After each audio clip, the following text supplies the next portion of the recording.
ইউরোপের স্বপ্নভঙ্গ, কিন্তু স্পেনে এখনো রাজত্বের লড়াই। এই দুই বাস্তবতার মাঝে দাঁড়িয়ে এফসি বার্সেলোনা। বাইরে থেকে দেখলে যেন সবকিছুই ঠিক, একটি ঐক্যবদ্ধ দল, একটি লক্ষ্য লা লিগা শিরোপা ধরে রাখার মিশন। কিন্তু ভেতরে ভেতরে চলছে এক নীরব যুদ্ধ, মানসিক ক্ষত সেরে ওঠার লড়াই। চ্যাম্পিয়ন্স লিগের হতাশা আর আতলেতিকো মাদ্রিদের কাছে সেই তিক্ত পরাজয়। বার্সা শিবিরে এখনও তার রেশ স্পষ্ট। সমর্থকদের হৃদয়ে সেটি শুধুমাত্র একটি হার নয়, এক অপূর্ণতার যন্ত্রণা। তবে বড় দলের পরিচয় এখানেই। ধ্বংসস্তূপের মধ্য থেকেই তারা গড়ে তোলে প্রত্যাবর্তনের গল্প। এবার সেই গল্প লেখার সুযোগ বার্সেলোনার সামনে।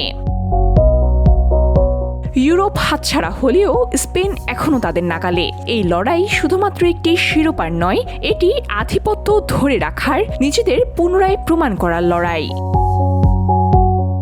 বর্তমান পরিস্থিতিতে লিগের প্রতিটি ম্যাচ যেন এক একটি ফাইনাল। তবে বাস্তবতা হলো শিরোপা এখনো নিশ্চিত নয়। গাণিতিক হিসেব নিকেশ, পয়েন্টের সমীকরণ সবকিছুই এখনো খোলা। বিশেষ করে চিরপ্রতিদ্বন্দ্বী রিয়াল মাদ্রিদের উপস্থিতি এই সমীকরণকে আরও জটিল করে তুলেছে। সামান্য ভুলই বদলে দিতে পারে পুরো চিত্র। তাই বার্সেলোনার জন্য এটি শুধুমাত্র ফাইনাল স্টেপ নয়, এটি একটি জায়ান্ট স্টেপ, যেখানে প্রতিটি সিদ্ধান্ত, প্রতিটি মুহূর্ত নির্ধারণ করবে মৌসুমের ভাগ্য।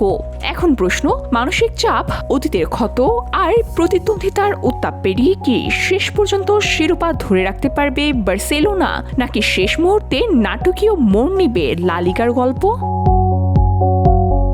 VOD Bangla news desk.